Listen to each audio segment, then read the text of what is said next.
Kumewaka nchini Kenya baada ya Samia Suluhu kutuma genge lake la majambazi linaloongozwa na Mafuele kuwakamata wanahabari ambao walikuwa wanamtupia cheche za matusi.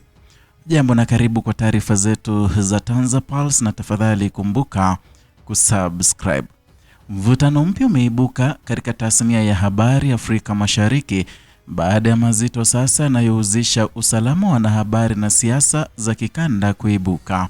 Mwanahabari wa Radio 47 Bilimia amedai hadharani kwamba serikali ya Tanzania inamfuatilia yeye binafsi pamoja na mwenzake wa kipindi cha Maskani 47 ama ukipenda Maskani 47 kwa jina Mbaruk Mwalimu kufuatia maudhui yao ya ukosoaji dhidi ya uongozi wa Rais Samia Suluhu Hassan.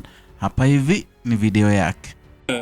Ya ni kweli serikali ya Tanzania inaniwinda mimi personally na my co-presenter, manake hawapendi tunavyofanya. Tunasema kweli. Unajua serikali ile ya Tanzania ni ya kiimla, haikuchaguliwa na wananchi wa kweli. Ilikuwa serikali ambayo imeiba kura na ikaua watu. So sisi kama Maskani tukiangazia wanatuwinda. Wametumia paka mademu lakini tumeresist. Wametuma watu tumeresist. Sasa hivi tunavyoongea tunasikia kwamba wanatumia mmoja mfanyikazi wetu, wanampatia 150 million ili disclose number plate gari zetu mahali tunapoishi. So sisi tunasema let them come. Lakini kwa mambo ni kwamba a journalist is not a criminal. Mwandishi wa habari sio criminal. Yeye ni mtu ambaye anatangaza kitu kiko. So kama kwa mfano una feel vibaya kwa sababu mwandishi wa habari, bwana tulizaliwa siku moja na tutakufa siku moja. Lakini hatutanyamaza kusema ukweli. So kama kwa mfano umeua, tutasema umeua. Hatuwezi kupaka mafuta kwa chupa tukisema kwamba mambo ambayo hujafanya. Yale tunayotangaza ni ukweli. Hakuna kitu tumetunga. Manake ukisema umechaguliwa na 97% kisha alafu sherehe inakuwa held ndani ya kambi ya jeshi, wewe umechaguliwa na wananchi ama umeiba kura? So tunawindwa kweli. Hata sasa hivi nasikia kuna mmoja hapo ameshaingia nchini anatuwinda. Sisi tupo. Kama imeandikwa tadedi. Na kama tatoboa. But we are not afraid. Yeah. Mazeso ya information zenu zinatoka wapi? Nyinyi mnapata zile za ndani, hata media za huko hawawekangi, lakini hapa mko nazo. So once ushakuwa mzuri, wewe ni mzuri tu. Ukishakuwa mzuri ni mzuri tu, utakuwa unapata ma information, unakutumia information, shika. So ukiangalia ukiverify ndio. Hatuwezi tangaza kitu ambacho hakuna, tangaza vitu ambavyo viko. Yeah. Madai haya yanaibua maswali makubwa kuhusu uhuru wa vyombo vya habari katika ukanda wa Afrika Mashariki baada ya usalama wa wanahabari wanaojadili masuala ya kisiasa na kikanda. Bilimia na Mbaruk Mwalimu ni watangazaji wa kipindi maarufu cha Maskani 47 kinachorushwa kupitia Radio 47, jukwaa la habari lenye hadhira pana inayovuka mipaka ya Kenya hadi Tanzania na mataifa mengine jirani. Kipindi chao kimejijengea umaarufu kwa uchambuzi wake wa masuala ya kisiasa hasa yanayohusu nchi za Afrika Mashariki. Kwa mujibu wa Bilimia, madai yake yanatokana na kile anachokitaja kama msako wa moja kwa moja dhidi yao unaolenga kunyamazisha kutokana na maudhui yao ya ukosoaji dhidi ya serikali ya Tanzania. Amedai kuwa hatua hiyo si ya kawaida bali ni sehemu ya operesheni iliyopangwa kwa umakini kihusisha hata watu wa ndani ya taasisi wanayofanyia kazi. Na katika madai yake, Bili amesema kuwa kuna mtu wa ndani wa shirika lao ambaye alihongwa kiasi kikubwa cha fedha, takriban shilingi milioni 150 za Kenya, ili kutoa taarifa nyeti zinazoweza kutumika kuwafuatilia.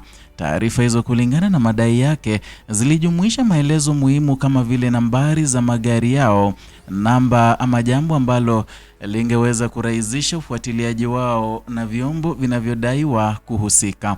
Tukio hili linaongeza uzito wa madai haya likionyesha uwezekano wa uvujaji wa taarifa za ndani na hatari inayoweza kuwakabili wanahabari wanaoshughulikia masuala nyeti ya kisiasa.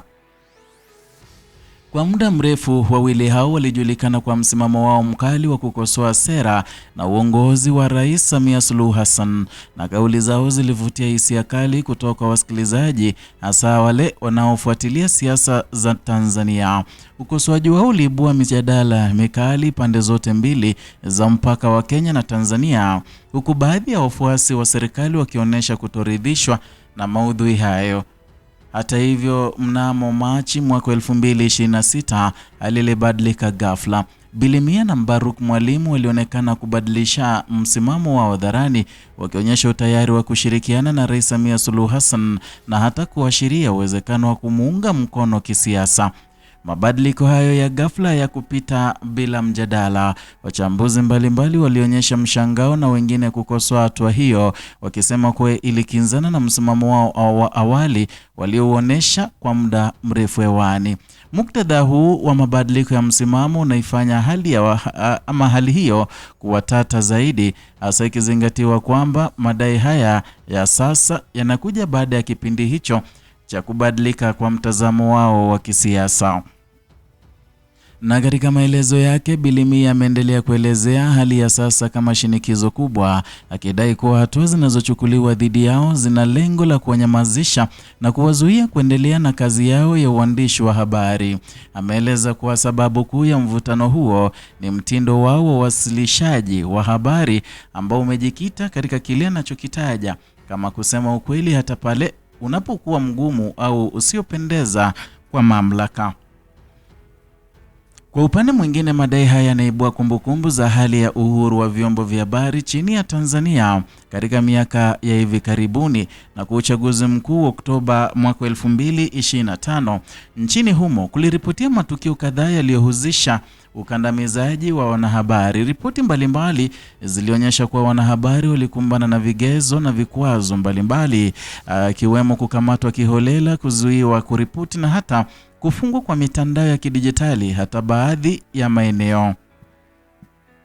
Aidha, kulikuwa na taarifa za vifo vya wanahabari kadhaa katika kipindi hicho pamoja na wengine kuwekwa kizuizini. Hali hii ilizua wasiwasi mkubwa kimataifa kuhusu usalama wa wanahabari na mazingira ya kazi ya vyombo vya habari nchini Tanzania. Na kwa mujibu wa viwango vya kimataifa, uhuru wa vyombo vya habari vya mwaka 2025, Tanzania iliorodheshwa katika nafasi ya 95 katika nchi 180 duniani, hali inayoashiria changamoto zinazokabili sekta hiyo. Katika mazingira haya, madai ya Bilimia yanaongeza uzito wa mjadala kuhusu mipaka ya uhuru wa kujieleza na hatari zinazoweza kuwakabili wanahabari wanaoripoti masuala ya kisiasa. Licha ya madai hayo, hakuna uthibitisho huru uliowasilishwa hadharani kuthibitisha kuwepo kwa operesheni hiyo inayodaiwa. Hata hivyo, kauli zake zimeendelea kusambaa kwa kasi, zikichochea mjadala mpana katika mtandao wa kijamii na miongoni mwa wadau wa sekta za habari. Kwa upande wake, Bilimia ameonyesha msimamo wa kutoyumba, akisisitiza kuwa hatatishwa wala kunyamazishwa na vitisho anavyodai vinamkabili. Ameeleza kuwa kwa mtazamo wake, kazi ya uandishi wa habari si kosa la jinai bali ni wajibu wa kutoa taarifa kwa umma, na kauli hiyo inaakisi msimamo wa baadhi ya wanahabari wanaoamini katika wajibu wa kulinda ukweli na kuwajibisha mamlaka kupitia kalamu na sauti zao. Wakati huo huo, hali hii inaweka mkazo juu ya umuhimu wa kulinda wanahabari na kuhakikisha wanafanya kazi yao bila hofu, hasa katika ukanda ambao unazidi kushuhudia mwingiliano wa kisiasa na kijamii. Na kadri mjadala huu unavyoendelea, basi macho ya wengi sasa yanaelekezwa kwa mamlaka husika na wadau wa kimataifa kuona hatua zitakazochukuliwa, ikiwa ni pamoja na uchunguzi wa madai haya mazito. Na katika ulimwengu wa habari, sauti ya ukweli hubaki kuwa muhimu, lakini usalama wa wanasiasa wanaoisema hubaki kuwa swali lisiloepukika. Ni hayo tuliokuandalia, mpenzi mtazamaji wa chaneli hii ya TanzaPulse, na ikiwa ni siku yako ya kwanza hapa, tafadhali subscribe, like na kushare video zetu. Vile vile kuweza kugonga alama ya kengele ndipo upokee taarifa hizi, upokee notifications na alerts kila wakati tunapoleta taarifa mpya.